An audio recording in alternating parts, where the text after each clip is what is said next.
You ask Tiger to solve. This deals with linear equations with one unknown. The final result is y equals 1. Let's solve it step by step. Simplify the expression. Expand the parentheses. Simplify the arithmetic. Expand the parentheses. Group like terms.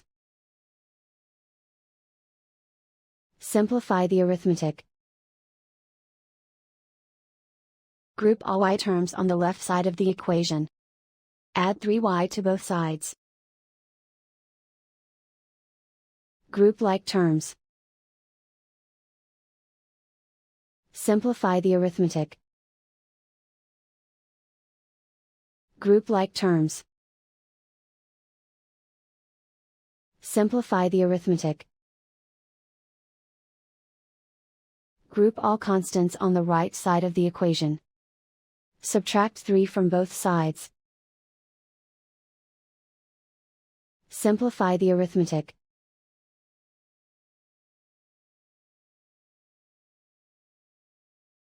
Isolate the y. Divide both sides by 4.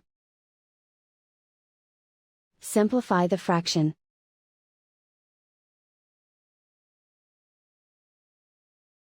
And so the final result is y equals 1.